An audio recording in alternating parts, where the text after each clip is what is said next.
If you're afraid of the ocean, that's okay. How could we not be terrified when just imagining those colossal sea monsters that make even whales look small? Thalassophobia is more than understandable. From animals that seem otherworldly to creatures so bizarre that science can't even explain them. Our journey through the strangest creatures begins now. And the further we go, the more terrifying they'll become. Starting with a creature so terrifying that it's only been seen 3 times in history and could be the size of a 6-story apartment building. We're talking about the magna pinna, or the Big Fin Squid. For decades, it was nothing more than a ghost story whispered by deep-sea cable technicians until a remote-operated vehicle in the Gulf of Mexico captured something that changed marine biology forever. At a depth of over 7,000 feet, the cameras flickered to life, revealing a silhouette that didn't look like an animal. It looked like a marionette controlled by a nightmare. Its body is small, but its tentacles? They are not like any squid you've seen in a textbook. They are thin, spindly, and bend at sharp 90-degree angles, stretching out over 26 feet long. Imagine a creature the size of a house, suspended in total darkness, with arms like long, ghostly fingers drifting through the current, waiting for something to touch them. But if you think these spindly arms are just for show, wait until you hear how this predator actually hunts. Unlike its cousins that chase their prey, the magna pinna is a master of the long game. It hangs motionless in the water column, trailing its sticky, microscopic suckers like a web of high-tension wires. But here is the data point that keeps researchers awake at night. In the few high-definition recordings we have, the magna pinna doesn't react to the bright lights of the submarine. It doesn't swim away in fear. It simply watches. However, the most terrifying revelation didn't come from its behavior, but from its sheer potential for growth. Marine biologists have only documented juvenile and subadult specimens. The ones we see on camera, stretching nearly 30 feet, are considered babies in the deep sea scale. Mathematical models of the Puerto Rico Trench and the Mariana Trench suggest that in the absolute crush zones where human eyes have never reached, the adult magna pinna could reach lengths equivalent to a 6-story apartment building. We are talking about a living web of tentacles spanning 60 to 80 feet, drifting in a world of zero light and infinite pressure. But as haunting as this long-fingered ghost is, it is merely a gatekeeper. The ocean floor holds something far more aggressive than a drifting phantom.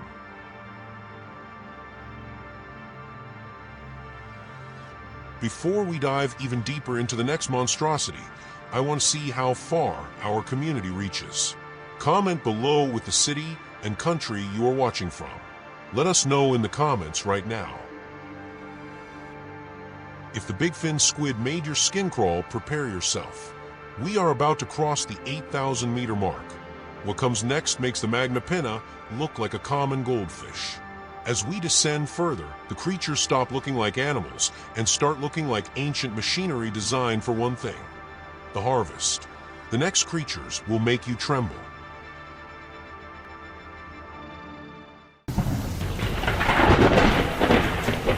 We are counting down the 8 most colossal deep-sea monsters ever captured on camera. From hidden giants of the abyssal plain only recently brought to light, to living titans once thought to exist only in legend. Every entry on this list is based on irrefutable, verified evidence, footage that has been cross-referenced and authenticated by marine biologists and deep-sea exploration teams. Forget the myths. This is the science. The giant sea pen. To properly appreciate the titans of the deep, we must first shatter your understanding of what normal deep-sea life looks like. Our countdown begins with the creature that breaks the rule of scale for its entire family, the giant sea pen. In shallow waters, a sea pen is a delicate, hand-sized organism, a cluster of tiny, feeding polyps, fragile and almost floral in appearance. This creature, however, is a monstrosity of scale. discovered in the abyssal plains near the Johnston Atoll in the Pacific. A research vessel's camera descended 10,000 feet and caught sight of something that seemed to hover, motionless, against the desolate seafloor. It was a single stalk, impossibly slender, rising from the mud, crowned with a ring of long, barbed tentacles. But was its height that caused chaos on the research vessel's live feed. This specimen towered nearly 7 feet from its base to its feeding tip. 7 feet. Think about that, an organism that looks like an oversized dandelion, a plant-like creature of delicate polyps, standing taller than most human beings, rooted in the crushing blackness of the abyssal zone. For perspective, the stalk itself was barely thicker than a human arm, demanding an explanation for how it could possibly support such a structure against the deep-sea currents and the relentless pressure. The pressure at that depth is roughly 4,500 pounds per square inch, enough to flatten a car. And yet, this biological marvel stands tall, perfectly rigid, surviving where no terrestrial structure of similar proportions could. The initial discovery involved the ROV Deep Discoverer in 2016 during the Okeanos Explorer expedition. The scientists were specifically looking for corals and anemones, anticipating life measured in inches. When the 7-foot structure drifted into the frame, the initial reaction was confusion, quickly turning to awe. The colossal size required a complete re-evaluation of the sea pen's taxonomy and life history. Most shallow water sea pens retract instantly when disturbed. This deep-sea giant remained steadfast, demonstrating a structural rigidity necessary to filter feed in the slow, but persistent, abyssal currents. The crown of this giant, the bioluminescent polyps, were arranged in an impossible, intricate pattern, each tentacle stretching 16 inches long, poised and armed for feeding. This is not passive life. This is an ambush predator that camouflages itself as a structure. The polyps, known as autozooids, are specialized for food capture, snatching microorganisms as they drift past. Furthermore, the giant sea pen is known to be bioluminescent, emitting a ghostly green glow when disturbed, a possible defensive mechanism to startle predators or attract mates across the vast distances of the abyssal plain. The giant sea pen is irrefutable evidence that even the simplest forms of deep-sea life have evolved to scale, to colossal size, to survive the pressures and scarcity of the deep. It challenges every assumption about how much biomass the deep-sea mud can support. If a sea pen can grow this large, what truly colossal, simple organism is anchored out there? If the giant sea pen proves that even the simplest life can grow to monstrous proportions, our next creature proves that the ancient legends of massive, shimmering sea serpents are not only true, they are merely descriptions of a real 56-foot verifiable fish. The giant oarfish. For millennia, sailors returning from the open ocean have told tales of massive, shimmering sea serpents, dragons of the deep, often sighted in moments of distress before a storm or an earthquake. These stories were universally dismissed as folklore, until the giant oarfish provided the irrefutable evidence. This creature is the physical manifestation of the sea serpent myth.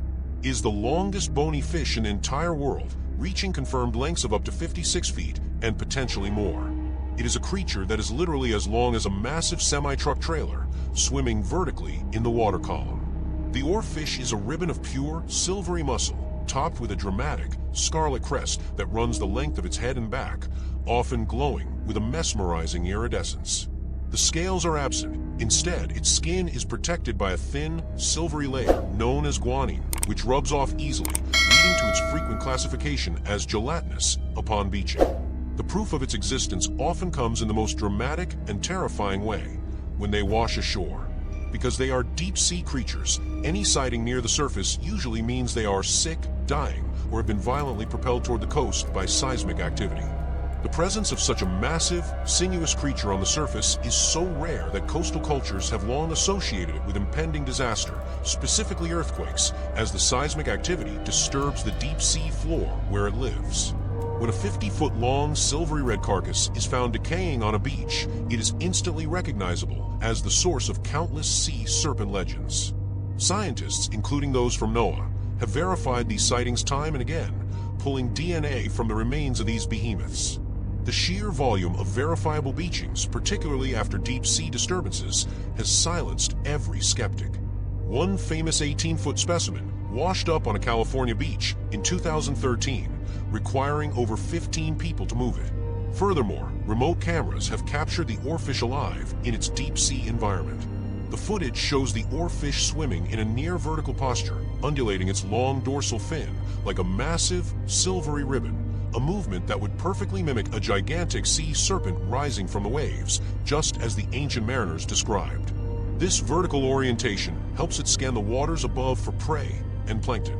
The sheer, terrifying elegance of this living serpent is a verified fact. The monsters of legend are real. Its existence is a stunning crossover event between folklore and verifiable marine biology, proving that sometimes the most outlandish stories are the most true. The oarfish connects mythology to marine biology with its serpentine grace. But what if a creature evolved to possess a structure that defies all biological symmetry? A monster that looks less like an organism and more like a massive, walking alien spider. Our next monster is, without question, the single most bizarre structural anomaly ever filmed in the deep. But our next creature is a colossus of pure, ancient power, a living fossil that has patrolled the ocean floor for 200 million years, captured on camera, and confirmed to be bigger than the sub that filmed it. The blunt-nosed six-gill shark. Long before the first Tyrannosaurus rex walked the earth, long before the continents had even settled into their current positions, the blunt-nosed six-gill shark was already prowling the world's oceans.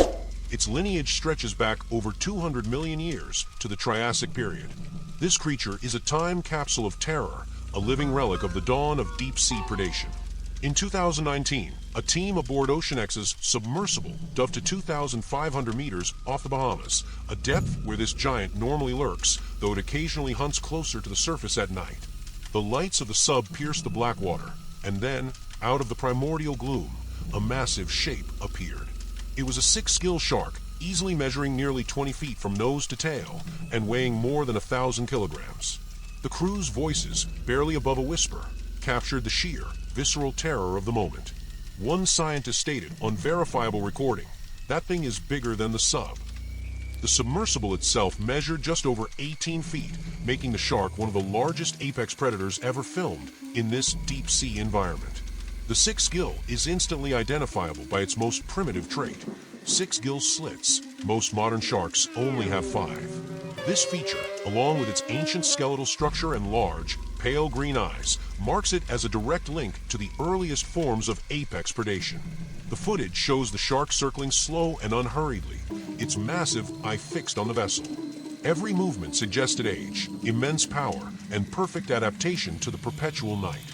Its teeth are another tell. The lower teeth are wide, sharp, and comb-like, perfectly designed for shearing large chunks of flesh and bone from massive, deceased prey, marking it as a powerful deep-sea scavenger and opportunistic hunter. Its eyes are a fascinating adaptation to the darkness. Lacking the reflective tapetum lucidum found in most shallow-water sharks, its large, iridescent green eyes are optimized for collecting every stray photon, giving it superior night vision for deep-sea hunting and scavenging. This ancient design has allowed it to outlast almost every other major species of marine life. The ability to survive the multiple mass extinction events that decimated its relatives is a testament to its brutal, ancient efficiency. The researchers, in a precise, high-risk operation, prepared a satellite tag designed to slip beneath its tough skin. They waited until the colossal animal drew close, deployed the tag with a precise shot, and watched as the 20-foot-long living fossil vanished back into the black. The tag would track its migrations, offering a rare glimpse into the life of a deep-sea predator that has remained unchanged for geological epochs. For the scientists, this was more than a thrill. It was a verifiable meeting with prehistory, a documented fact that ancient, colossal monsters still dominate the darkest parts of our ocean. The proof is tagged, tracked, and swimming right now. The six-gill is a monster of ancient efficiency. But if ancient life can survive unchanged, what if life can flourish where nothing should exist at all? Our next entry is not a single beast, but an entire, thriving, alien metropolis built on poison and geothermal heat, proving that colossal life forms entire civilizations where the sun never shines. The Hadal Trench Communities. The scientific community once held a core, undeniable assumption about life on Earth. Complex ecosystems require the energy of the sun. The Hadal Zone, the deepest trenches below 20,000 feet, was assumed to be a barren wasteland, too cold, too dark and too pressurized for anything but scattered, desperate scavengers. That assumption has been proven catastrophically wrong. In 2024, a Chinese research team sent their deepest diving submersible, the Fendu, into the Hadal trenches of the Western Pacific, specifically the Mariana and Yap trenches. At a staggering 31,000 feet below the surface, where the pressure is over 1,000 times greater than at sea level, enough to crush the integrity of nearly any biological cell, the cameras recorded not a wasteland, but a dense, thriving, alien metropolis. This is certified footage of an entire ecosystem that has rewritten the rules of life, confirming that the very floor of the ocean is a hotbed of colossal, previously unseen life. The cameras revealed huge clusters of white tube worms, some stretching nearly 5 feet tall, tangled together in vertical forests that defy the surrounding mud. Around them, beds of pale mollusks, deep-sea shrimp, and spiky, unidentified invertebrates crowded the seafloor, moving slowly, sustained by an impossible food source.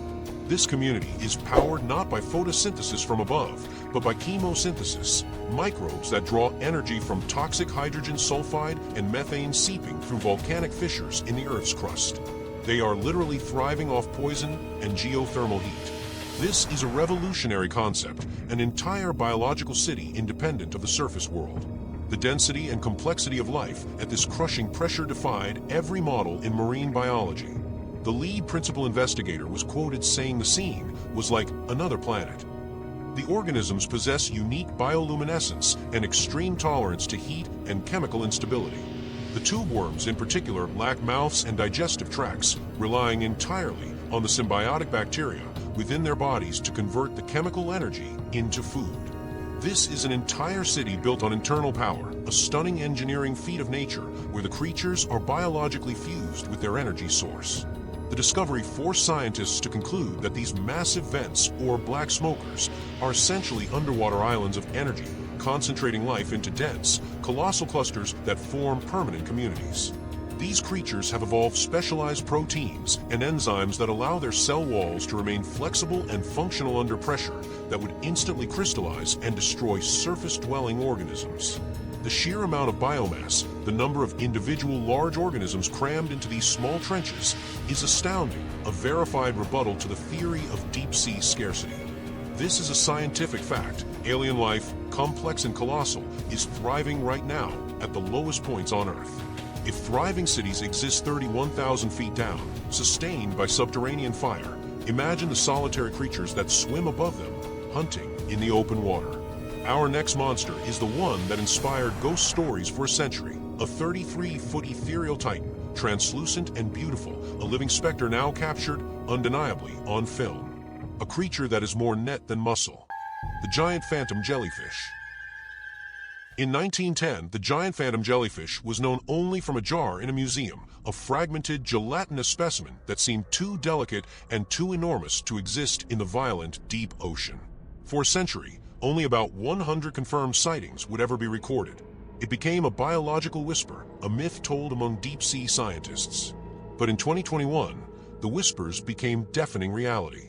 The Monterey Bay Aquarium Research Institute's ROV, the Dock Ricketts, descended to 3,200 feet off the California coast.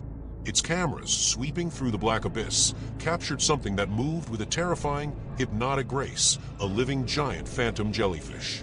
This creature is a spectacle of massive, deliberate movement, built almost entirely of water and terror. The size is the first shock. The animal stretched nearly 33 feet from its bell to the tips of its 4 ribbon-like oral arms. These arms, which look like massive, undulating ribbons of pale flesh, are not just for movement. They are a complex, 30-foot-long biological net.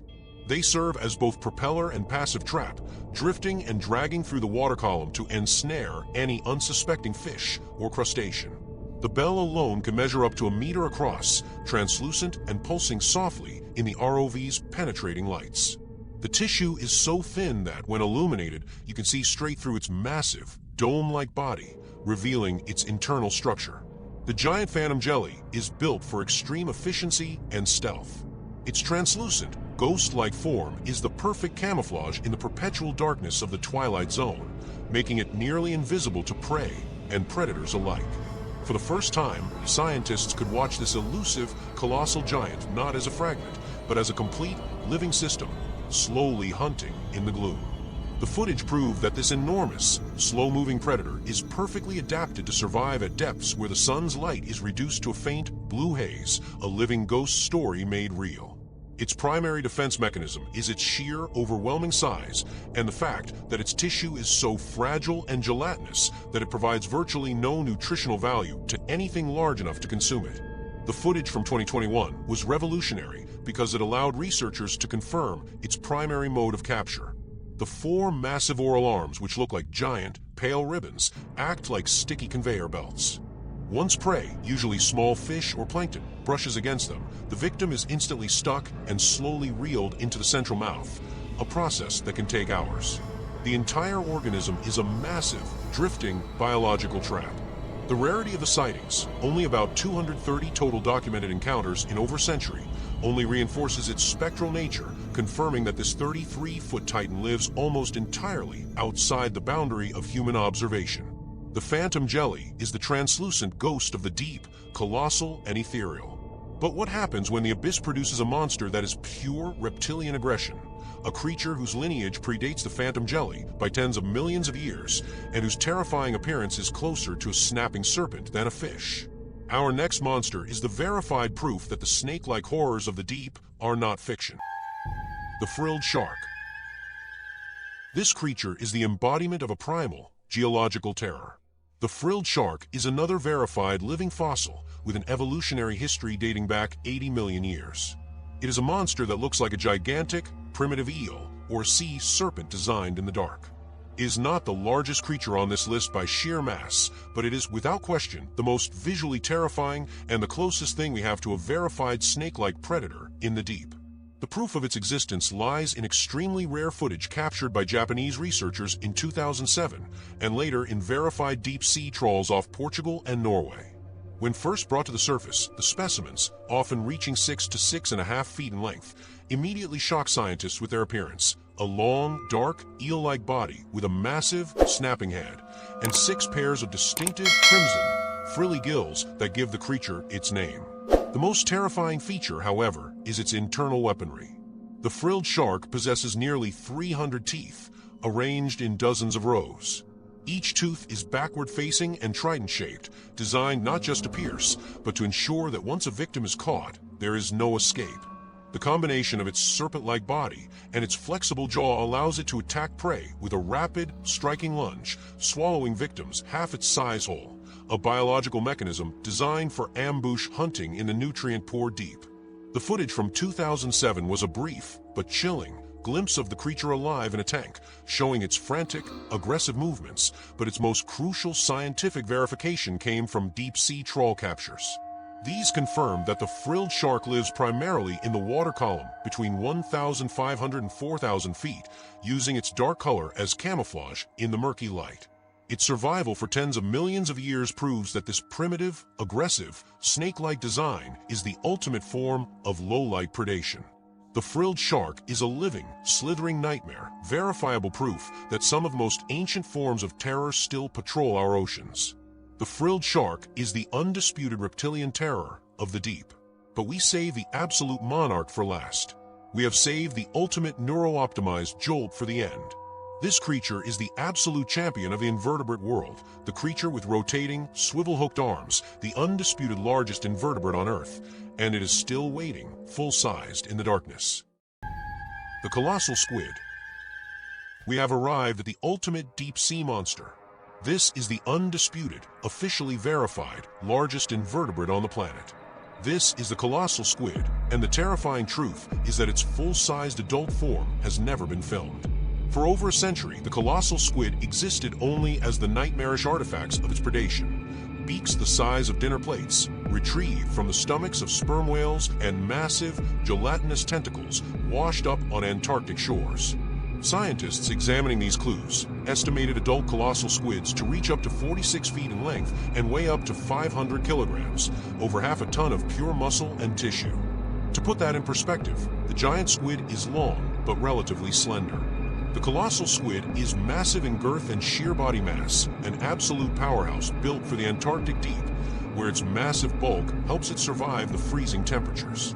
The key difference, the terrifying neuro-optimized detail, lies in its weaponry. While the giant squid has suckers lined with serrated teeth, the colossal squid's arms are lined with sharp, rotating, three-pronged hooks. These are not suction cups, they are swiveling, predatory grappling tools designed to tear and anchor. These hooks leave deep, unmistakable scars on the bodies of the sperm whales they fight, scars that are often the size of grappling hooks. Analysis of these battle scars, combined with the sheer size of the retrieved beaks, confirms a creature of unparalleled power and aggression. The fact that its hooks are rotational suggests a sophisticated grappling and tearing mechanism that no other animal possesses. The first confirmed footage of a living colossal squid was captured in March 2023 by the Schmidt Ocean Institute's ROV Sebastian, operating near the South Sandwich Islands. The animal was a juvenile, less than a foot long, small by the standards set by the legends, but utterly unmistakable. Its body was transparent, but its arms already showed the beginnings of the lethal, rotating hook-line suckers that make this species unique. This brief encounter, reviewed and validated by leading cephalopod experts, closed a century-long gap between myth and science. The full-sized adult colossal squid remains unseen, a terrifying, massive shadow in the deepest waters of the Southern Ocean. Its eyes, which are wider than a human head, have never met the camera's gaze. The largest invertebrate on Earth is real, verified by a juvenile, and still waiting in the darkness. Its existence proves that the greatest marine monster, the true titan, is still out there, hiding in plain sight, a massive, hook-wielding shadow ready to strike. If these creatures have impressed you so far, we will now go much further to those terrifying creatures, the kind you would never want to encounter in the underwater depths. The following 18 specimens are considered worthy of a nightmare. Let's see them. Number 18, blobfish. We kick off our countdown with a creature that has become an accidental celebrity, yet its true existence is far stranger than its reputation suggests. At number 18, we have the blobfish, the creature that proves the deep sea is a world of impossible physics. The blobfish, often humorously dubbed the world's ugliest animal, is actually a victim of the surface. The images you see are of a fish pulled from its natural habitat, the crushing pressure of depths exceeding 3,000 feet. In its native environment, the pressure keeps its gelatinous body structure firm. But when brought to the surface, the rapid depressurization causes its body to expand and deflate, giving it that bizarre, melting, sad face appearance. Its horror is not in its appearance, but in its absolute adaptation to the deep. The blobfish has almost no muscle mass. Instead, its body is primarily a gelatinous mass with a density slightly less than water. This allows it to float effortlessly just above the seafloor without expending energy, a perfect adaptation for an energy-scarce environment. It doesn't hunt, it drifts, passively engulfing whatever edible material floats by. Its entire life is a state of suspended animation, a profound evolutionary surrender to the forces of the abyss. This creature serves as a chilling reminder that the deep sea operates by rules so alien that even the most famous of its inhabitants are utterly unrecognizable once removed from their pressurized world. Number 17, stonefish. We take a sharp turn from mythology to extreme, concentrated lethality. At number 17, we have the stonefish, the world's most venomous fish, a master of camouflage that is actively hunting in the shallows. The stonefish is a squat, hideous creature that looks exactly like a lump of rock or a piece of dead coral.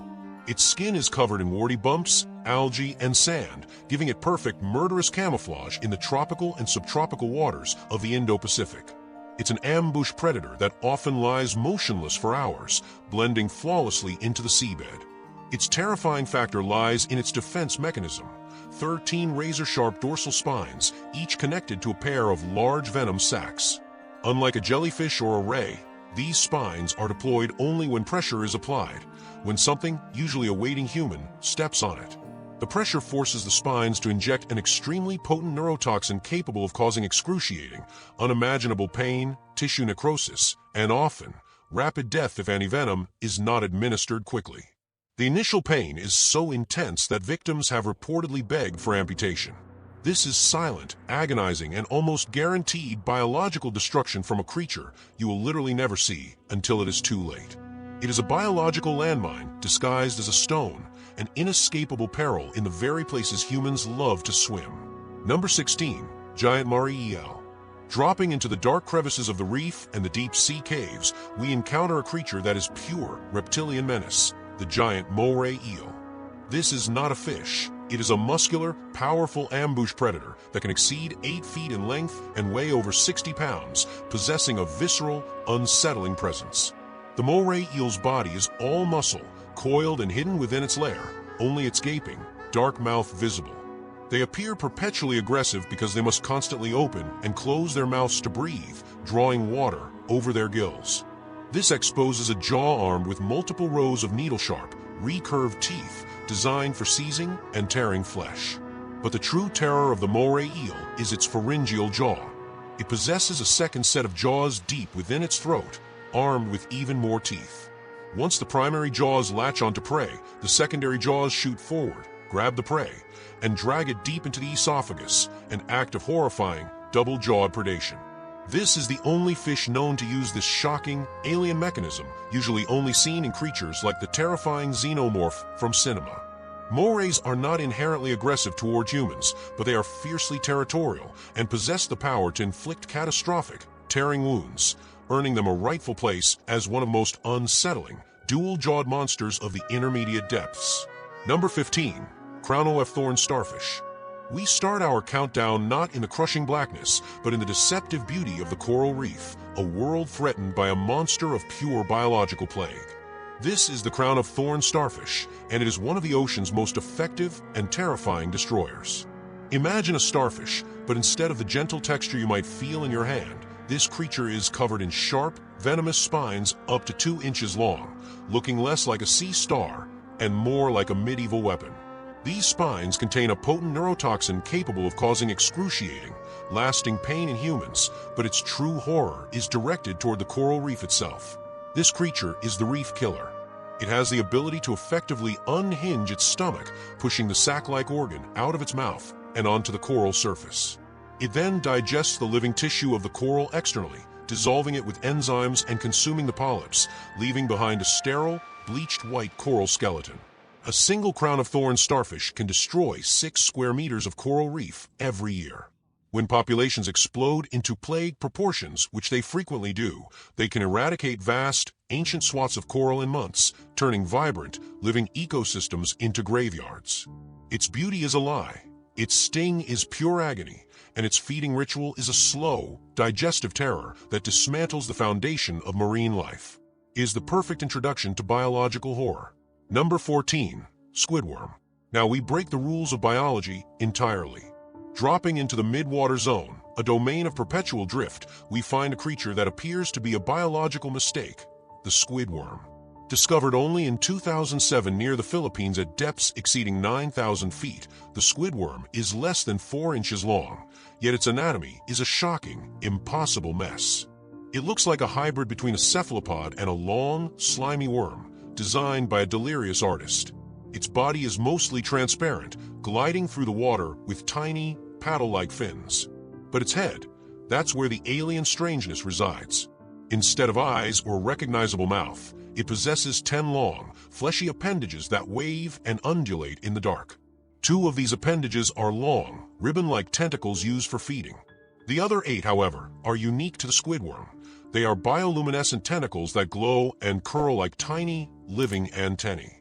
Scientists believe these glowing appendages are used not only for sensation, but perhaps for attracting mates or small prey. It's a fragile, gelatinous creature that seems fundamentally unnatural, a floating biological anomaly, swimming with the grace of a broken puppet, relying on its internal, self-generated light to navigate a world where light doesn't exist. The squidworm is a stark reminder that, in the deep, the very concept of a species is constantly being redefined in the most bizarre ways. Number 13. Sarcastic fringehead. We pull back up to the relatively shallow waters of the Pacific coast for a creature that embodies extreme, unpredictable aggression, the sarcastic fringehead. This is the pint-sized psycho of the shallow water. The fringehead itself is a small, slender fish, rarely exceeding a foot in length, often hidden in shells or rock crevices. It's unimposing, even cute, until it opens its mouth. The sarcastic fringehead is perhaps the most territorial creature in the ocean, willing to fight any perceived intruder, including diverse, cameras, and creatures 10 times its size. When two fringe heads encounter each other in a territorial dispute, the display is absolutely shocking. They face off, dramatically opening their massive, oversized jaws until they resemble a colossal, hideous funnel. Its mouth is far larger than its head, lined with needle-sharp teeth and expanded skin flaps that look like they belong on a nightmare from a different evolutionary path. The two fish will often press their funnel mouths against each other in a terrifying, lip-locking battle of size, a visual display of pure, unadulterated aggression. They look like a pair of flesh-crazed demons having a screaming match. It's a jaw-dropping visual paradox, an unexpected, shocking eruption of primal rage from a creature you could easily step over. The fringe head attacks anything that moves, proving that in the ocean, size is irrelevant when you possess that level of territorial fury. Number 12. Monkfish. Dropping back into the mud and sand of the continental shelf, we encounter the master of deceptive death, the monkfish, often sold commercially as the poor man's lobster, but visually, it is the camouflaged devil. The monkfish is essentially all head and mouth, a gigantic, flat, bottom-dwelling monstrosity. Its body tapers rapidly behind its massive cranium, which is studded with sharp dermal spines and covered in camouflage flaps of skin, allowing it to perfectly melt into the muddy or sandy bottom. Its most terrifying feature is its ability to use its robust pectoral fins not for swimming, but for walking. The monkfish can slowly creep along the seabed, using these fins like powerful feet, often burying itself completely, leaving only its terrifyingly large maw exposed. It doesn't chase prey, it becomes the terrain. Its method of hunting relies entirely on deception and extreme speed. It possesses a modified dorsal fin spine that acts as a flexible, natural fishing lure, which it wiggles enticingly just above its enormous hidden mouth. Any unsuspecting fish drawn to the motion is instantly and violently vacuumed into the gaping void. It's a massive, grotesque trap, a giant head with a mouth full of razor teeth that is actively hunting you while pretending to be a rock. The terror of the monkfish is not its bite, but the realization that the ground you're swimming over might suddenly swallow you whole. Number 11. Banded sea krait. We interrupt our deep-sea countdown to emphasize that the most lethal creatures often lurk in the shallows. The banded sea krait is the shallow water assassin, and its beautiful pattern conceals a venom that is 10 times deadlier than that of a rattlesnake. This snake spends most of its life in the ocean, possessing a distinctive, highly adapted body, a flattened, paddle-like tail for swimming, and bold black and white bands that serve as a brilliant warning pattern. Its terror factor is rooted in two facts: extreme toxicity and false security. Its venom is a potent neurotoxin capable of causing rapid neurological death, paralyzing muscles, and shutting down respiration. A bite, which is often painless initially, is a near guarantee of fatal consequences if untreated. However, unlike its terrestrial cousins, the sea krait is generally non-aggressive toward humans unless directly provoked or handled. They are often curious, approaching divers who mistake their calm demeanor for harmlessness. The krait must return to land to digest, shed its skin, and reproduce. This means that these lethal assassins are constantly migrating between the deep ocean and the coast, crossing paths with unsuspecting swimmers and fishermen. This creature highlights a unique fear: the rapid, silent, biological destruction brought by something impossibly beautiful and calm. It is the perfect blend of elegance and extreme neurological death. Number 10. Black swallower. Now we dive back to the mid-water depths for a creature that embodies structural horror and grotesque capacity: the black swallower. This fish is small, usually less than 10 inches long, but it is defined by one single, horrifying biological feature: the ability to swallow prey up to 10 times its own mass and twice its length. How does it do this? Its stomach is a highly distensible, enormous sac capable of stretching like a balloon. Its lower jaw also lacks a physical connection to its body, allowing the jaw to swing wide open. It is essentially a living black pipe with teeth. The most disturbing photographs of the black swallower show it dead, floating on the surface, having succumbed to its own gluttony. It often overestimates its capacity, swallowing a fish so large that the enormous carcass inside its stomach decomposes faster than the swallower can digest it. The gases released during this decomposition cause the swallower to bloat up like a grotesque, dark torpedo, forcing it to float uncontrollably to the surface where it dies. Its existence is a testament to the perpetual, desperate hunger of the abyss. It must take the risk of self-destruction every time it feeds because food is so scarce in its environment. The terror here is not just its appearance, but the visual horror of seeing a small creature become engorged and fatally stretched by its ambition, a dark commentary on boundless, destructive consumption. Number 9. Wolf fish. Rising slightly into the chilling, deep northern waters, we find a creature built like a brute with a menacing grin, the wolf fish. The wolf fish is built for raw, physical force. It can reach lengths of nearly 5 feet, and its focus is entirely on crushing armored prey. Its face is dominated by massive, protruding teeth, thick, sharp fangs in the front, designed for gripping and tearing, backed up by powerful, crushing molar teeth lining the back of its jaw and palate. Its diet consists almost entirely of hard-shelled invertebrates, sea urchins, crabs, lobsters, and large mussels. The sound of a wolf fish feeding is not a bite or a snap. It's a relentless, powerful crunching sound as it pulverizes shell and exoskeleton. The wolf fish itself is often solitary, aggressive, and fiercely protective of its territory, particularly its egg masses. While its movements are slow and deliberate, its sheer dental artillery and the raw power of its jaw are intimidating. It is the canine crusher of the deep, a silent, menacing brute that patrols the seabed, challenging anything that dares to enter its domain. Its terror is the combination of its raw, primal strength and the menacing, almost malevolent appearance of its tooth-filled, powerful maw. Number 8. Zombie worms. This is a creature of pure, unsettling biological body horror, the zombie worms or O-stacks. This is a creature that has evolved to feed on the dead in the most disturbing way possible. The zombie worms live in the deep sea and specialize in consuming the bones of large marine vertebrates, whales, sharks, and fish that sink to the seafloor, known as whale falls. They have no mouth and no stomach. How do they eat? They secrete powerful, bone-dissolving acids from specialized root-like structures that burrow directly into the bone marrow. They use symbiotic bacteria within their bodies to help them metabolize the fats and proteins found within the bone itself, consuming the dead from the inside out. The female O-stax has a plume of feathery gills at the surface of the bone, looking like a strange, fleshy flower. But the males are horrifyingly different. They are tiny, microscopic creatures that live inside the female's body, functioning merely as sperm packets. Hundreds of these microscopic males can reside inside a single female.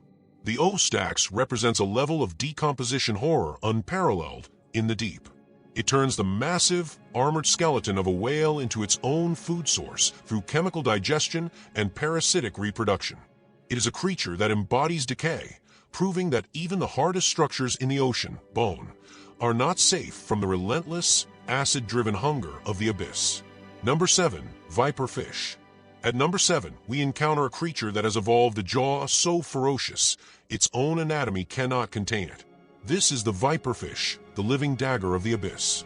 The viper fish is small, rarely exceeding a foot in length, but its profile is dominated by a grotesque imbalance. Teeth that are disproportionately massive, long, and needle-sharp. These fangs are so extreme that when the viperfish closes its mouth, the teeth cannot fit inside the jaw. Instead, they curve back, sliding all the way up outside its head, stopping only when the tips rest near its eyes. Think about the destructive, self-destructive nature of this evolution.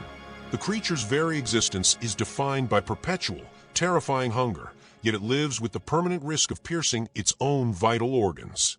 To accommodate these weapons, the viperfish has evolved specialized hinges in its skull and spine, allowing its jaw to swing wide open, almost 90 degrees, to secure its prey. It is designed to be a one-way trap, a terrifying Venus flytrap of the deep. The viperfish is a hunter of the dark zone, often found between 3,000 and 10,000 feet. It does not chase, it illuminates and impales. Its body is riddled with hundreds of tiny, glowing organs called photophores.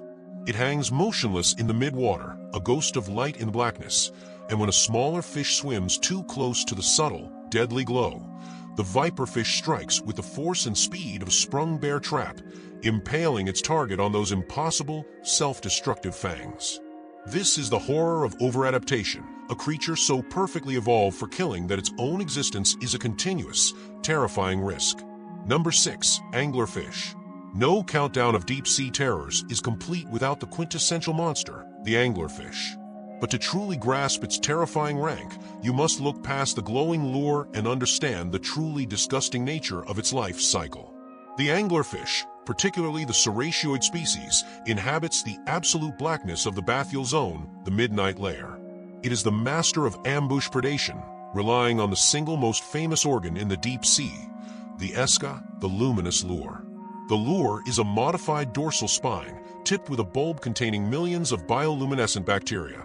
It dangles in the blackness, flashing and flickering with a terrifying, cold light, attracting anything small, curious, or desperate for a meal. The anglerfish itself is a dark, squat, hideous profile, all teeth and jaw, perfectly camouflaged against the lightless background. When the prey approaches the promise of light, the anglerfish opens its cavernous mouth in a fraction of a second, creating a vortex that sucks the victim to its doom. But the real grotesque horror lies in its mating ritual, sexual parasitism. In the dark abyss, finding a mate is harder than finding food. When the tiny, often eyesightless male anglerfish finds a female, a giant by comparison, he doesn't woo her. He bites onto her flank, locking his jaw into her skin. Over time, his body begins to fuse with hers. His lips and tongue dissolve, his blood vessels merge with the female's circulatory system, and his eyes, fins, and internal organs atrophy and vanish. He becomes nothing more than a permanent, useless lump of testes, sustained entirely by the female's blood, waiting for her eggs to ripen. The female may carry 6 or more parasitic males fused to her body, each one a relic of a male that surrendered its independence, mind, and body to become a permanent, living appendage of his mate. The anglerfish is a monster not just of the hunt, but of extreme, body-altering horror, a nightmare of biological modification and total absorption. Number 5. Frilled shark. We rise into the water column and encounter a true living fossil, a creature that hasn't changed its terrifying form since before the dinosaurs ruled the earth, the frilled shark. This creature is pure, ancient, alien horror.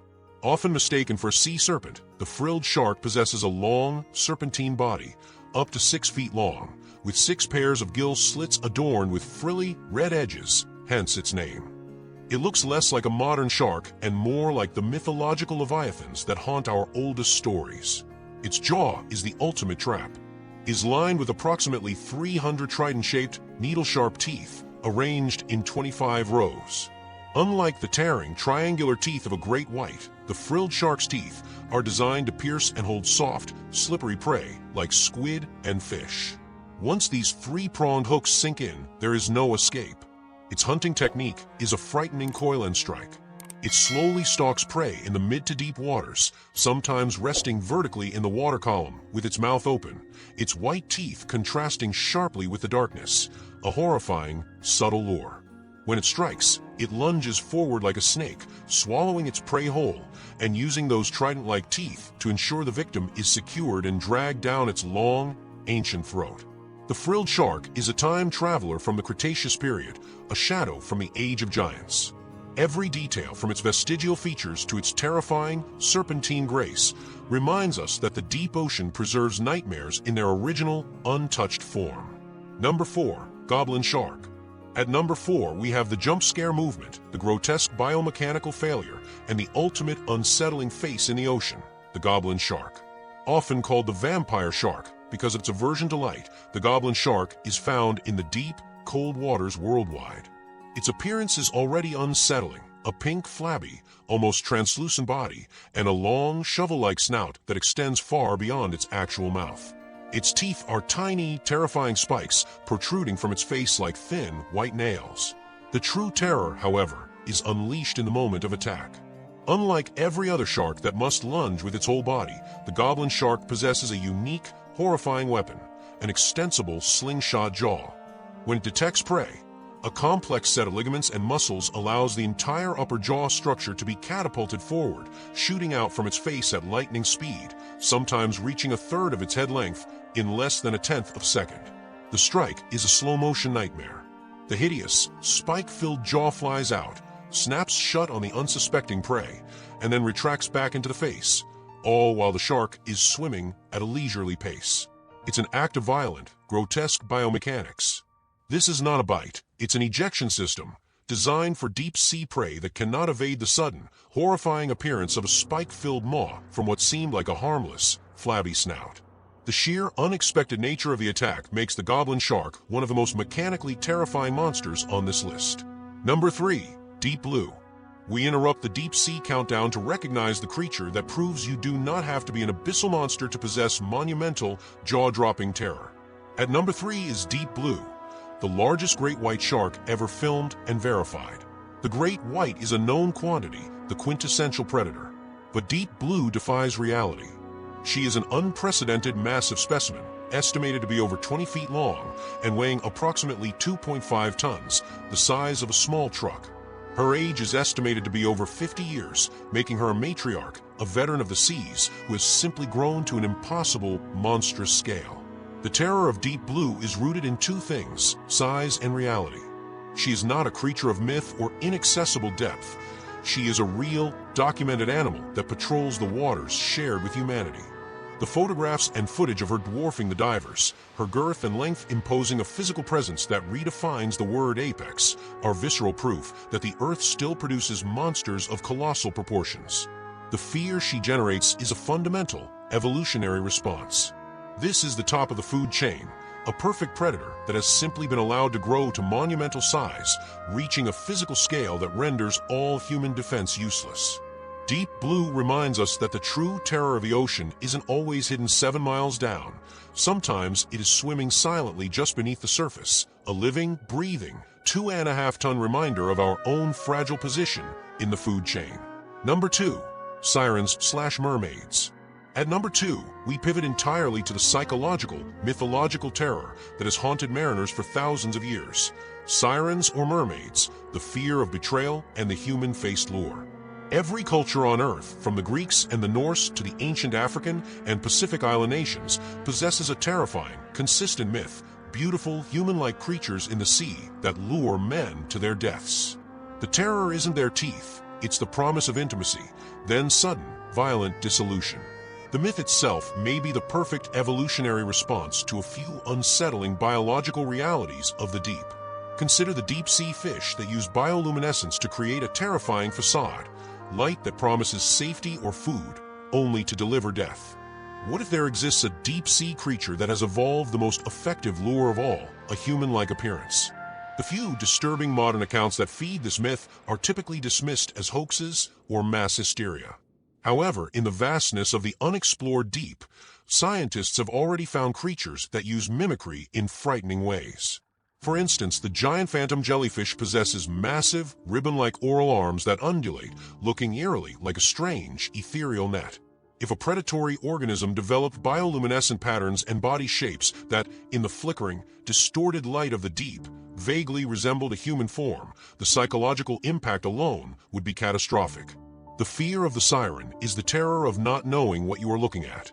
It preys on our desire for connection in isolation, our willingness to trust familiarity in a hostile place. The creature at rank 2 is the ancient, terrifying synthesis of deep-sea biology and the deepest human fear, the betrayal of beauty, the death brought by a face that looks exactly like one of our own. It is the monster that breaks the mind before it breaks the body. Number 1. Bobbit Worm. We reach the end of our descent. The ultimate terror is not the largest monster, nor the fastest, nor the most venomous. The greatest fear is the one you never see coming. At number 1, the most terrifying monster found in the deep sea is the bobbit worm, the ultimate ambush predator, the ultimate, unseen hand of death. The bobbit worm is a giant polychaete worm, a creature of pure, brutal, silent violence. It can grow up to 10 feet long, and its body is segmented and covered in beautiful, iridescent colors, a grotesque irony for such a lethal hunter. Its method is simple, relentless, and terrifyingly effective. It buries its massive body deep into the sand or gravel of the seafloor, leaving only a few centimeters of its head exposed. At the front of its head are 5 pairs of antennae, which act as highly sensitive motion detectors, sensing the faintest vibration or current disturbance from a fish swimming above. When the worm detects prey, its large, powerful pharynx, the part of its digestive tract that contains its jaws, shoots out of the sand with shocking speed and force. Its jaws are composed of 2 massive, razor-sharp hooks or mandibles that snap shut like perfectly timed steel traps. The bobbit worm is so fast, and its strike is so violent that it often cuts its prey completely in half before the victim even registers that it has been attacked. There is no struggle, no warning, only instantaneous, brutal separation. It then drags the severed remains deep into its hole to be consumed at leisure. It is the perfect assassination, silent, invisible, and irreversible. The terror of the bobbit worm is the terror of the unseen. It is the realization that the ground beneath you is not stable earth, but a colossal, multi-limbed, razor-fanged monster patiently waiting for a ripple in the water. It represents the final, ultimate truth of the deep sea. The most terrifying things in the world are not the ones we can see and fight, but the ones that are already too close, buried, waiting for the perfect moment to erase you from existence. Now it's time to raise the bar. What we're about to see are those creatures that made us fear the depths and are the reason why NASA stopped exploring the oceans. At 600 feet, the water outside is 20 times atmospheric pressure. The temperature is within a few degrees of freezing, and we're far beyond the reach of the sunshine. So you might think in such a hostile environment there would be very few animals living. But watch this. Another new undescribed comb jelly. Although specimens have been brought to the surface, it's only been seen alive through the windows of deep sea. The date was January 23, 1960. While the rest of the world was looking upward, mesmerized by the burgeoning space race and the promise of the moon, two men were looking down into a darkness that had remained undisturbed for millions of years. Don Walsh, a lieutenant in the United States Navy, and Jacques Picard, a Swiss oceanographer, were sealed inside the USS Trieste, a bathyscaphe designed by Jacques' father, Auguste Picard. Their destination was the Challenger Deep, a crescent-shaped scar at the southern end of the Mariana Trench. It is a place where the water column above exerts a weight so immense that the concept of ocean ceases to be a liquid and begins to behave like a crushing, solid wall of force. The descent took nearly 5 hours. As they fell, they watched the colors of the ocean shift from a vibrant turquoise to a bruised indigo, then a charcoal gray, and finally, at around 3,000 feet, into the midnight zone, the bathypelagic realm. Here, the sun is a forgotten myth. The temperature drops to near freezing, and the pressure begins its exponential climb. For Walsh and Picard, the world outside their 5-inch thick steel walls was becoming increasingly alien.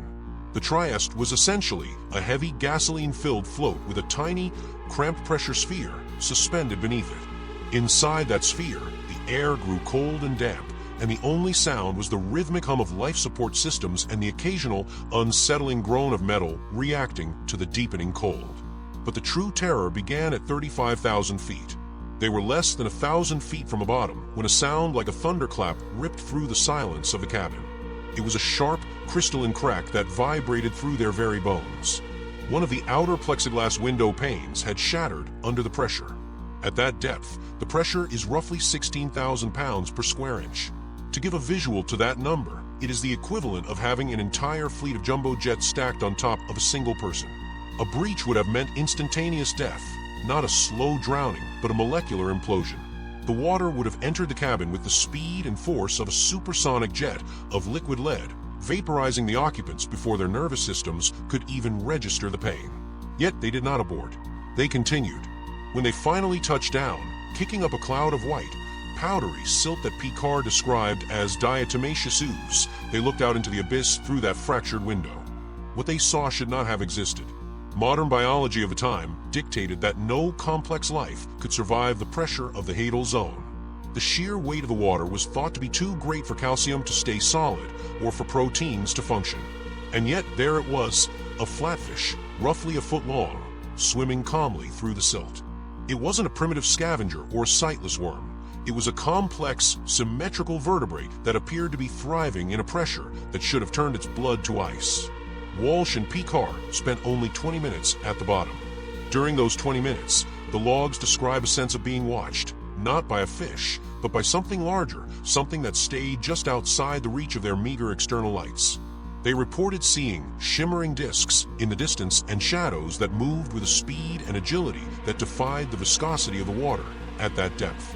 When they finally ascended, the world celebrated their bravery, but the Navy's interest in returning peaked and then suddenly, inexplicably vanished. The official reason was cost and the lack of strategic value, but the private debriefings suggested a different story. Walsh and Picard hadn't just found a new depth, they had found a warning. The crack in the window wasn't just a mechanical failure, it was a message from an environment that was fundamentally hostile to the presence of light and heat. To understand why we stopped diving, we must first confront the physics of nightmares that governs the Challenger Deep. In this realm, the rules of the surface world are not just ignored, they are inverted. This is the workshop of evolution, a place where the isolation is so absolute that life has spent hundreds of millions of years diverging from the rest of the planet. While we evolved to use the sun, the inhabitants of the trench evolved to use the weight. Consider the concept of biological defiance. At the surface, our cell membranes are made of lipids that stay fluid to allow the transport of nutrients. If you take a human cell and place it in the Challenger Deep, those lipids would compress until they became solid, effectively turning the cell into a brick that can no longer breathe or eat. The life Walsh saw has solved this through piezolites, specialized chemical chaperones like TMAO, trimethylamine N-oxide. These molecules act like internal scaffolding, preventing the cell from collapsing. However, the energy required to maintain this scaffolding is immense. This leads us to a terrifying realization. Anything living at the bottom of the trench is an energetic miracle. They aren't just surviving, they are high-performance machines of meat and bone, designed to resist a force that can crush titanium. This brings us to the sensory trap. In the total darkness of the abyss, eyes are an evolutionary waste of energy.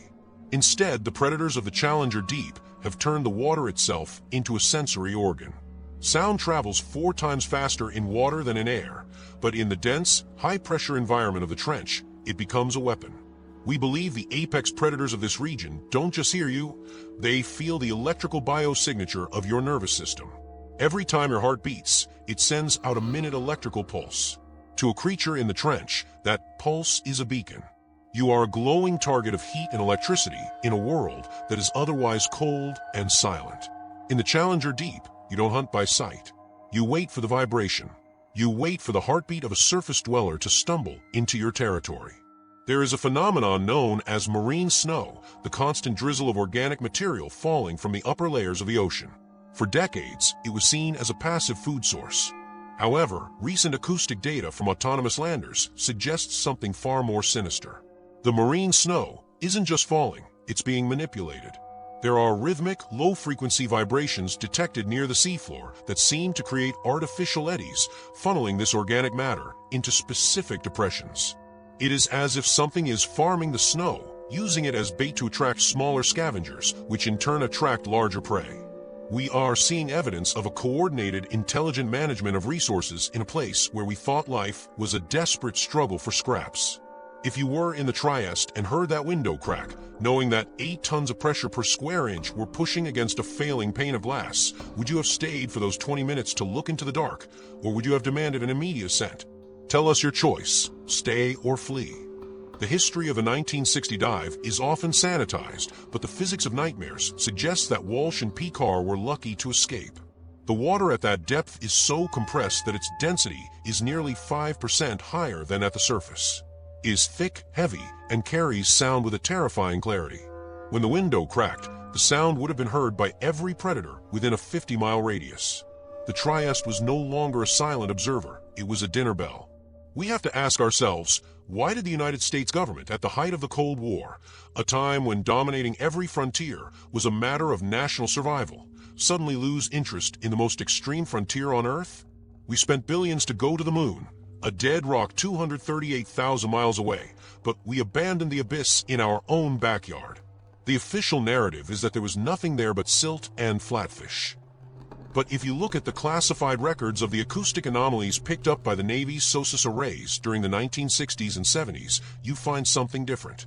They weren't just picking up Soviet submarines, they were picking up the bloop, the train, and other sounds that were too loud to be biological by any known standard, yet too organic to be mechanical. The physics of the deep dictate that an organism's size is limited by its ability to take in oxygen and nutrients. In the cold, high-pressure trench, metabolism slows down, leading to abyssal gigantism.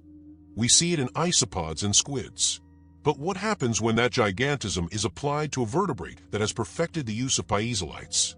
You get a predator that is effectively invisible to sonar because its body density matches the surrounding water, yet possesses the skeletal strength of an industrial press. These are the liquid armor entities, creatures that don't fight the pressure, but incorporate it into their physiology. The marine snow theory also suggests a level of environmental engineering that implies a collective intelligence. If something is organizing the debris of the ocean to feed itself, it is no longer just an animal, it is an architect. This changes the entire context of Walsh and Picard's experience. They weren't just looking at a fish, they were looking at a sentinel. The flatfish might have been the equivalent of a bird sitting on a rhinoceros's back, a small part of a much larger, much more dangerous whole. The reason we stopped diving isn't that we ran out of money. It's that we realized the Challenger Deep isn't just a hole in the ground. It's a sovereign territory. Every time we send a probe down with high-powered halogen lights, we are committing an act of aggression. In a world of shadows and electrical sensing, a 100,000 lumen light is a flashbang. It's an announcement. And as the Trieste learned in 1960, when you announce yourself to the abyss responds. The crack in the window was the first warning. The silence that followed for the next 50 years was our attempt to make sure they didn't hear us a second time. As we dive deeper into the data, we find that the physics of nightmares isn't just about the pressure on the sub, it's about the pressure on the human mind. The isolation, the realization that you are in a place where no help can ever reach you, and the knowledge that the very water around you is vibrating with the heartbeats of things that have been hunting since before the dinosaurs. This is why Chapter 1 ends not with a conclusion, but with a realization. We didn't stop diving because we found nothing. We stopped because we found everything and was looking back at us. The transition from the bathypelagic zone to the hadopelagic zone, specifically the depths exceeding 30,000 feet, is not merely a change in depth. It is a change in the fundamental laws of biology. At the surface, life is governed by the availability of sunlight and the stability of carbon-based structures. In the Challenger Deep, life is governed by the crush. To survive at 16,000 pounds per square inch, an organism cannot simply be tough. It must be a manifestation of the pressure itself. We have long hypothesized about the existence of liquid armor organisms, taxonomically unidentified entities that have moved beyond the need for calcium-based skeletal systems. In the crushing dark, calcium becomes soluble, bones literally dissolve. Therefore, the apex predators of the trench have evolved a state of matter that physicists are only beginning to understand in a laboratory setting. These creatures utilize a high-density, non-Newtonian biological fluid within their integumentary systems. This fluid, a complex chain of pressurized lipids and heavy metal proteins, behaves like a liquid when the creature is at rest, allowing for extreme flexibility and camouflage. However, the moment a kinetic force is applied, such as the impact of a submersible's robotic arm or the thruster wash of an ROV, the fluid instantly hardens into a substance with the structural integrity of a diamond lattice. This liquid armor is not just defensive, it is the most terrifying weapon in the known natural world. We believe these organisms use localized pressure differentials to hunt. By rapidly contracting specialized muscle groups, they can create a cavitation bubble in the water around them. In the hadal zone, where the water is already compressed by the weight of the entire ocean, a cavitation bubble collapse releases enough energy to melt steel. We are talking about biological entities that can implode a titanium hull by simply brushing against it. They don't need teeth, they have physics. They don't need claws, they have the 1,100 atmospheres of the Earth's crust. When we find unexplained structural failures in deep-sea equipment, spheres that have been flattened like soda cans despite being rated for the depth, we aren't looking at engineering mistakes. We are looking at the aftermath of a predatory strike. The translucent leviathans. But the most terrifying predator isn't the one you see, it's the one the sonar can't find. This is the micro-hook that haunts every deep-sea navigator. We call them translucent leviathans.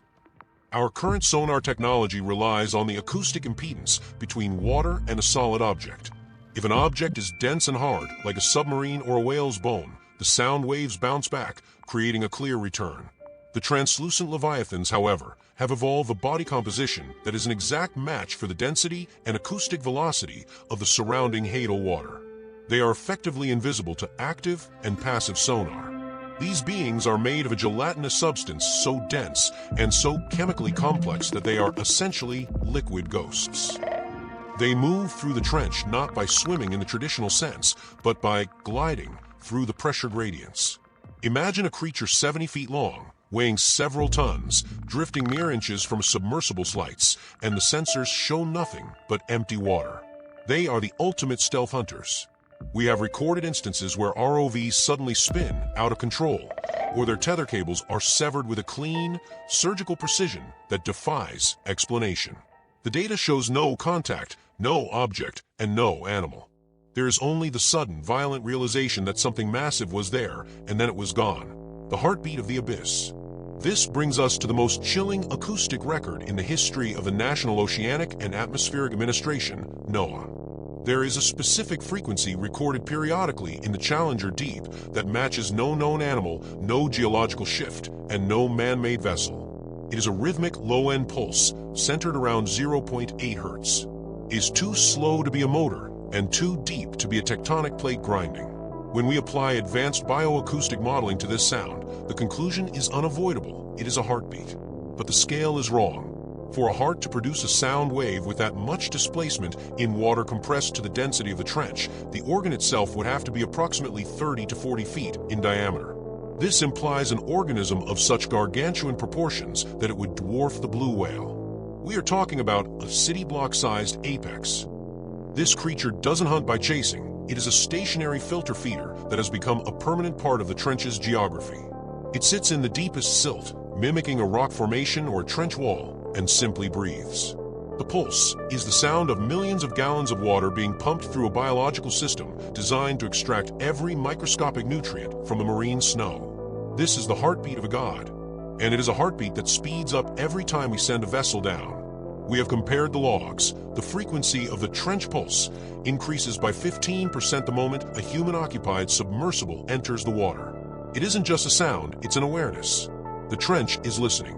In 2012, James Cameron, a man with more resources and passion for the deep than almost anyone in history, descended into the Challenger Deep in his custom-built deep-sea Challenger. He spent 7 years developing the technology. He was supposed to stay down for 6 hours to conduct extensive biological sampling. Instead, he surfaced early. He came back describing the bottom as a desolate desert, a wasteland where nothing moved. But the Cameron classified files, a series of leaked telemetry logs and sensor readouts that have circulated in the dark corners of the oceanographic community for years, tell a different story. The logs indicate that at 35,000 feet, Cameron's sub experienced a series of anomalous magnetic spikes. These spikes were so powerful they scrambled the digital recording arrays. Why did the cameras cut out during the most critical part of the descent? The official report says a hydraulic leak. The leaked logs suggest a high-energy interference pattern emanating from the seafloor. Furthermore, the sonar logs from the deep-sea Challenger show a continuous tracking event that lasted for 40 minutes. Something was following him. Something large. Something that maintained a constant distance of exactly 150 feet, just outside the range of his powerful LED lights. Why did Cameron, a man obsessed with the ocean, suddenly pivot his entire career away from deep-sea exploration? Why did he never go back? Why did he donate his multi-million-dollar sub to a museum where it could no longer be used?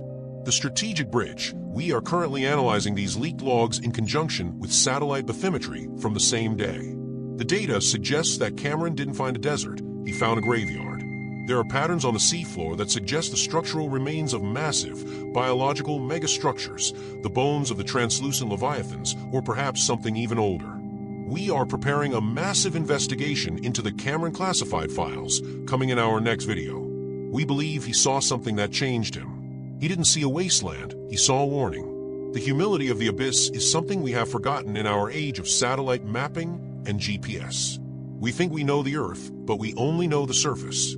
The signals we see in modern ROV footage, the flickering lights that appear in the background of NOAA live streams, the orbs that dart through the frame at 36,000 feet, aren't camera glitches. They are a sophisticated bioluminescent language. We are watching a conversation we aren't invited to. The reason we stopped diving isn't because of the cost of the titanium or the risk to the pilots. It's because we realize that the Challenger Deep is not a place we can visit. It is a closed ecosystem that has existed undisturbed for 4 billion years. Every time we turn on a light down there, we aren't exploring. We are announcing our location. In a world of total darkness, light is the ultimate signal of an intruder. We have been ringing the dinner bell in a house full of monsters. The abyss isn't empty. It's just waiting for the next light to fall.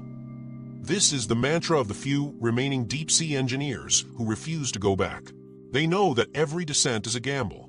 The things that live in the trench have been hunting in the dark since before the first dinosaur walked the earth. They have seen us coming.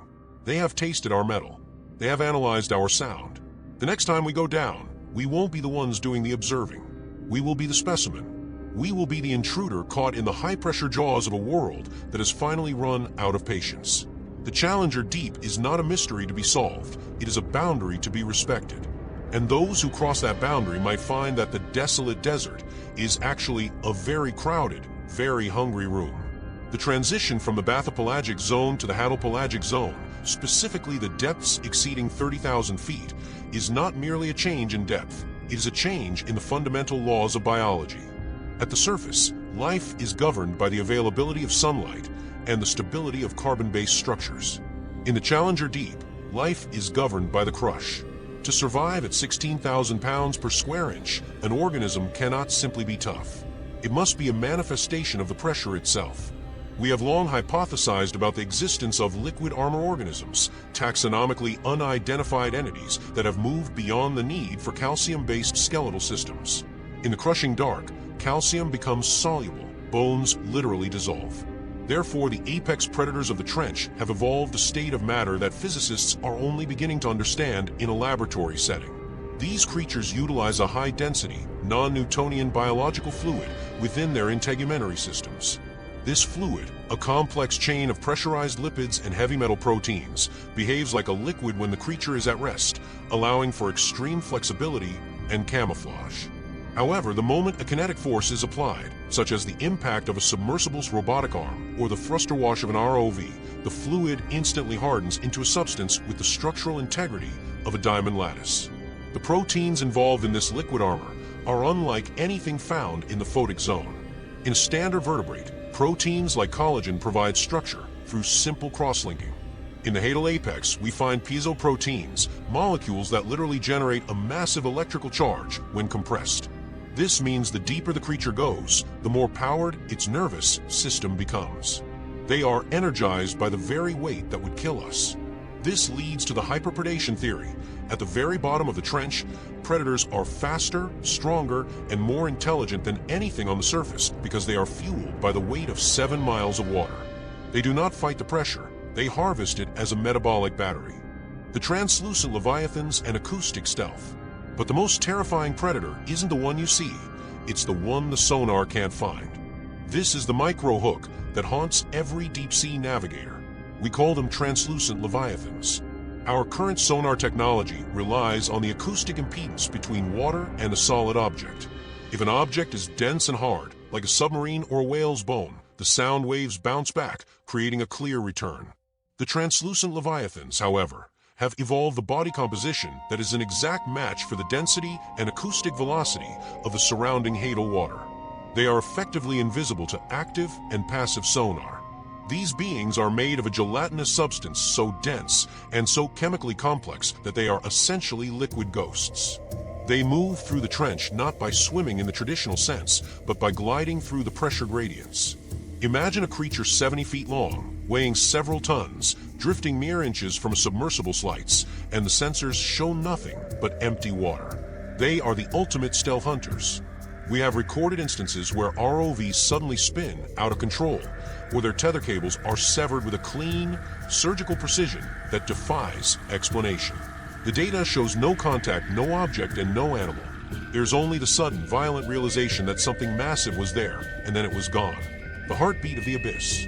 This brings us to the most chilling acoustic record in the history of the National Oceanic and Atmospheric Administration, NOAA. There is a specific frequency recorded periodically in the Challenger Deep that matches no known animal, no geological shift, and no man-made vessel.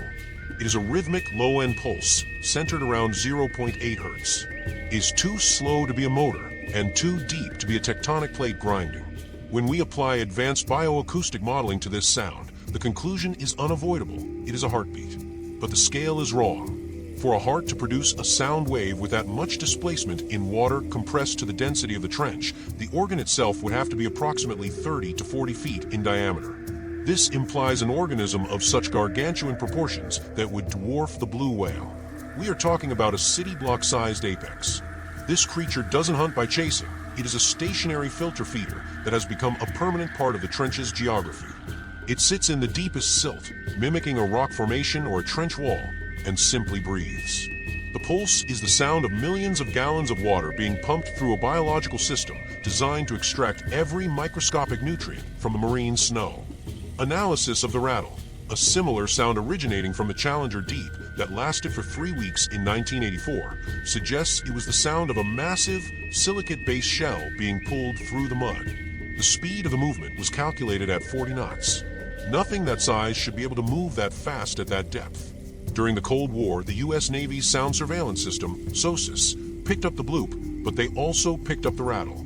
It was the sound of something metal being dragged across the seafloor. Not a small object, something that displaced enough water to be heard in Hawaii. The Cameron Enigma and the 2012 telemetry. In 2012, James Cameron descended into the Challenger Deep in his custom-built deep-sea Challenger. He spent 7 years developing the technology. He was supposed to stay down for 6 hours to conduct extensive biological sampling. Instead, he surfaced early. He came back describing the bottom as a desolate desert, a wasteland where nothing moved. But the Cameron classified files, a series of leaked telemetry logs and sensor readouts, tell a different story. At 10:42 a.m., the deep-sea Challenger recorded a temperature spike of 4 degrees Celsius. In the Hadal zone, temperature is a constant 1 to 2 degrees. A 4-degree spike indicates a massive heat source. There are no volcanic vents in the specific sector Cameron was exploring. The only explanation is biological thermogenesis, the heat produced by a massive body. The sonar at this exact moment showed a solid ceiling appearing 100 feet above the sub. Cameron was no longer under the ocean. He was under something else. The logs indicate that at 35,000 feet, Cameron's sub experienced a series of anomalous magnetic spikes. These spikes were so powerful, they scrambled the digital recording arrays. Why did the cameras cut out during the most critical part of the descent? The official report says a hydraulic leak. The leaked logs suggest a high-energy interference pattern emanating from the seafloor. Furthermore, the sonar logs show a continuous tracking event that lasted for 40 minutes. Something was following him. Something large. Something that maintained a constant distance of exactly 150 feet, just outside the range of his powerful LED lights. Why did Cameron, a man obsessed with the ocean, suddenly pivot his entire career away from deep-sea exploration? Why did he never go back? Why did he donate his multi-million-dollar sub to a museum where it could no longer be used? The data suggests that Cameron didn't find a desert, he found a graveyard. There are patterns on the seafloor that suggest the structural remains of massive, biological megastructures, the bones of the translucent leviathans, or perhaps something even older. The Silent Navy and classified encounters. The humility of the abyss is something we have forgotten. We think we know the Earth, but we only know the surface. The signals we see in modern ROV footage, the flickering lights that appear in the background of NOAA live streams, the orbs that dart through the frame at 36,000 feet, aren't camera glitches.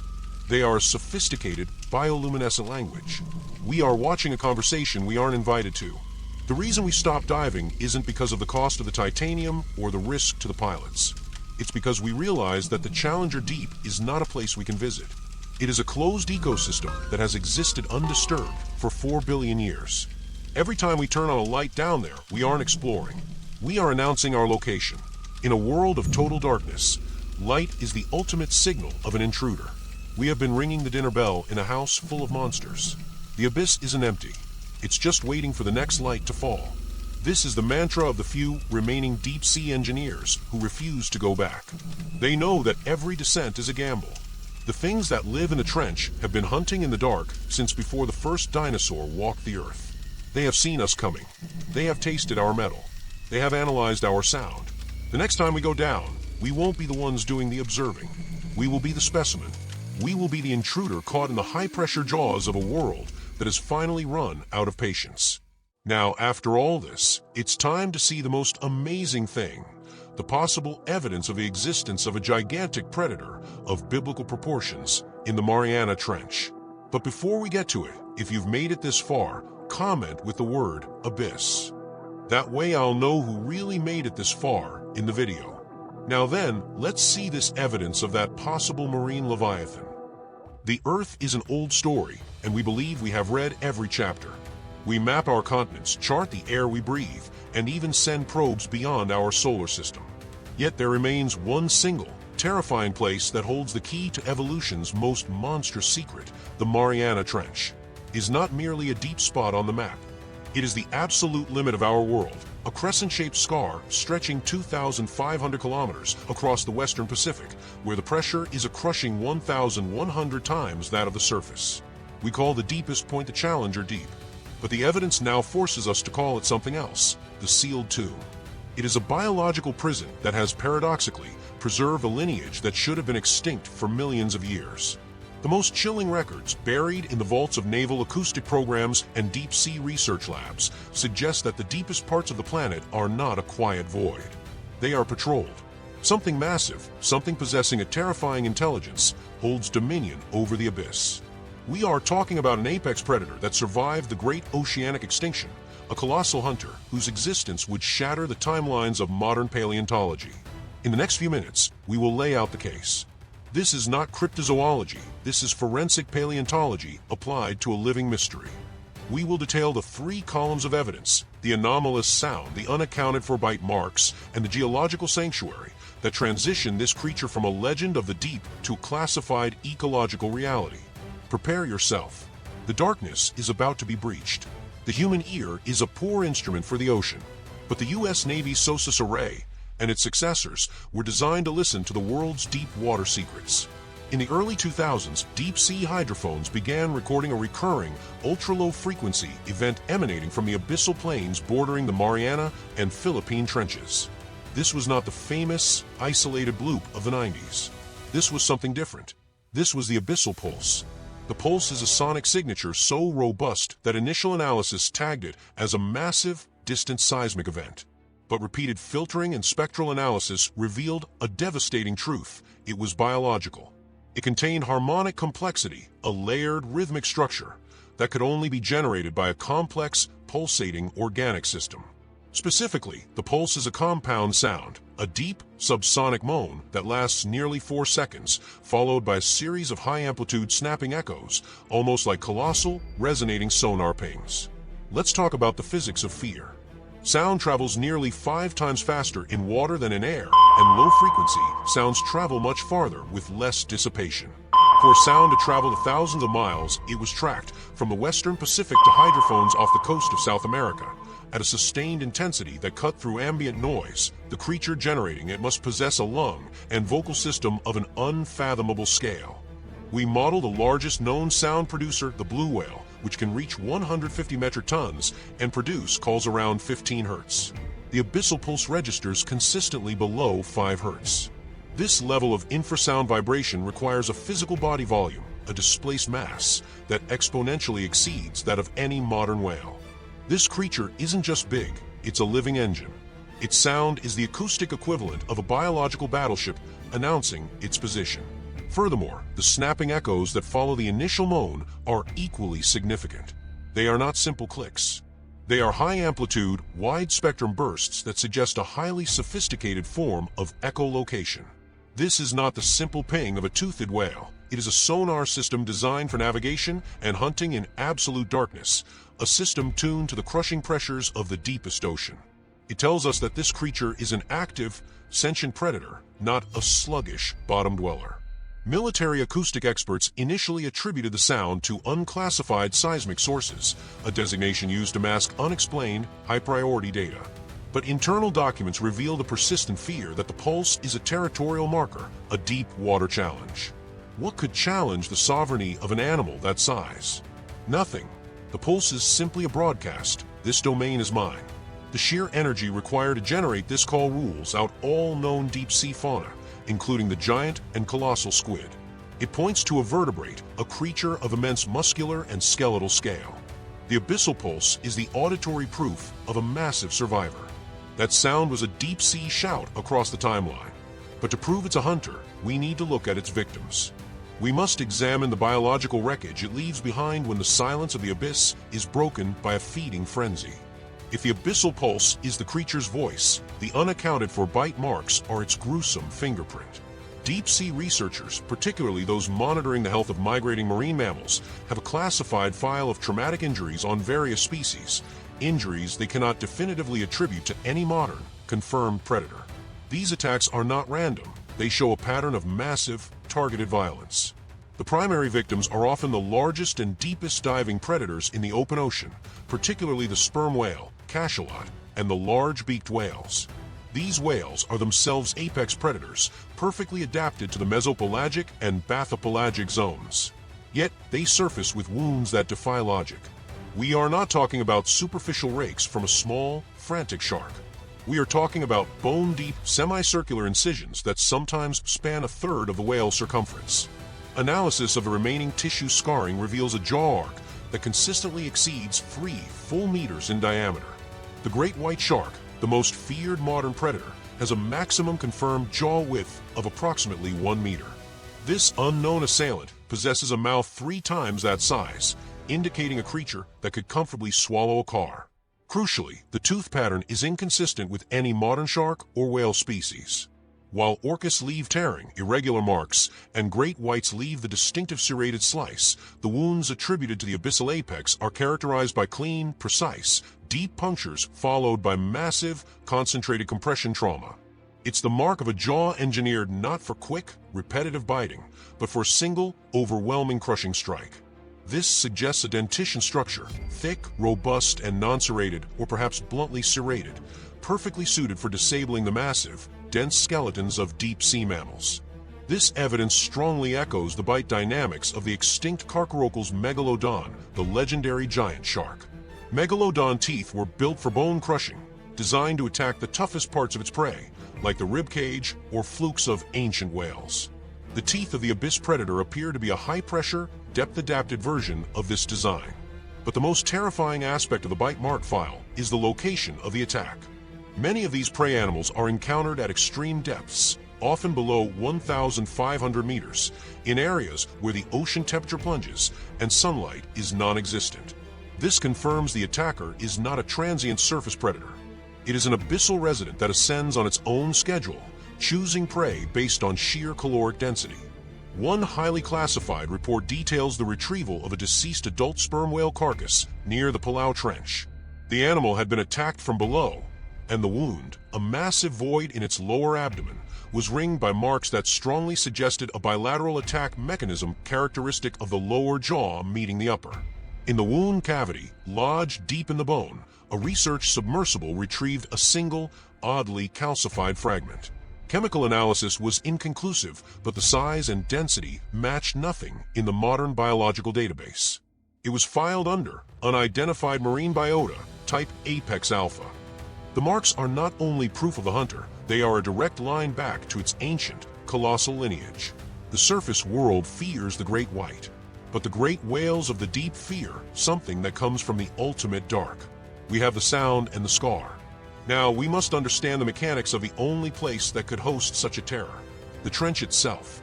To maintain a body mass required to generate the abyssal pulse and inflict the crushing bite marks we've detailed, the creature needs a perfect ecological niche. The Mariana Trench provides it. It is not just a deep hole, it is a meticulously preserved apex sanctuary, a zone of absolute geological and thermal stability that served as a bomb shelter against global extinction.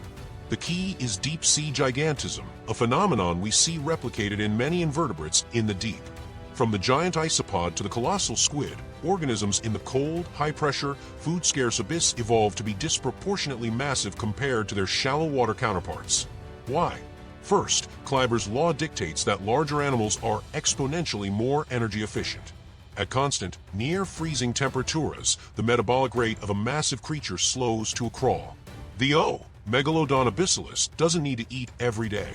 It only needs to feed on a large caloric source, a single massive whale, perhaps once every 6 to 8 months. Its colossal bulk becomes a biological battery, storing energy efficiently and conserving heat according to Bergmann's rule, which favors size in colder climates. Second, the pressure is not a killer, it is a stabilizer. The extreme pressure of the hadal zone below 6,000 meters actually promotes larger cell and protein structures that are less susceptible to the effects of gravity and physical wear and tear. This environment not only favors size, it promotes longevity. The creature likely has a lifespan measured in centuries, not decades, giving it a vast evolutionary advantage. Now consider the extinction event that killed the true megalodon, the Pliocene cooling period. As global temperatures dropped, the warm, shallow nursery grounds where juvenile megalodons thrived vanished. Their primary prey, slow-moving whales, were replaced by faster, deeper-diving baleen species. For a creature confined to the sunlit zone, it was a death sentence. But the abyss predator was already below the thermocline, the layer of rapid temperature change. It was already in the stable, 4 degrees Celsius environment. Its prey had adapted by diving deeper, unwittingly bringing themselves right to the trench's doorstep. As the surface world froze and convulsed, the trench remained stable, perpetual night. The creature didn't need to evolve into a new species, it simply needed to endure a slightly lower, more efficient metabolic rate, adapting its eyes for bioluminescence and its hunting methods for silent, deep water ambushes. It survived by retreat. The Mariana Trench, with its vast mineral-rich hydrothermal vents and its constant supply of chemical energy, provides an essential, secondary food web, the perfect, self-contained recharge station for a slow-moving giant. It is a world sealed off, a parallel evolution that we are only now beginning to intersect. The combination of all 3 facts is the complete picture of a horror movie made real. The abyssal pulse is its global reach. The unaccounted for bite marks are its biological proof. And the Mariana Trench is its unbreakable, silent fortress. We are not looking for a fossil. We are looking for an ecological sovereign whose lineage predates our own civilization. Its survival is a testament to the fact that on our own planet, the history books are incomplete, and the monsters are not all mythological. The realization is not simply that the megalodon, or something greater, may still exist. The terrifying implication is that we have unknowingly shared an ocean with a creature that has mastered the ultimate survival strategy, absolute concealment. Every time a submersible has neared the Challenger deep, every time a research vessel has dropped its instruments, it has been in the domain of this creature. Was the famous biotwang, a noise initially dismissed as a bride's whale call, actually a warning flare? Was the slight metallic scraping reported by the Trias crew in 1960 merely a small piece of geological debris, or was it the sound of something immense brushing past the hull? The classified files are full of small, dismissible anomalies that, when viewed through the lens of a living apex cryptid, suddenly assemble into a mosaic of fear. The only reason we have survived its presence is that its prey remains abundant enough for it to stay deep. It is a creature of immense caloric need, but also immense metabolic efficiency. It only ascends to the twilight zone for the largest meals. Its behavior is a terrifying mirror of our own. Maximum impact for minimum effort. We are now on the verge of the next generation of hadal exploration. New submersibles, rated to withstand the extreme pressures, will soon breach the absolute darkness of the trench floor with persistent, high-definition cameras. The time for denial is over. The time for myth is over. The moment is approaching when the classified file will become a global headline. And when that happens, we will learn the true meaning of the term apex predator. The Mariana Trench is not just the deepest place on Earth. It is the last hiding place for a living terror. Its silence is its greatest weapon. To continue this critical search, to purchase the necessary ultra-deep water sonar arrays and the high-resolution, pressure-compensated cameras that can finally pierce the veil of the hadal zone, we must secure our funding goal. That's been our journey for today, but wait, if you want to see the mystery of how 10 billion crabs disappeared, click on the video that appears on your screen. And if you don't like that style, YouTube has chosen the second video specifically for you based on your tastes. Thanks for watching, and let me know in the comments what video you'd like to see next.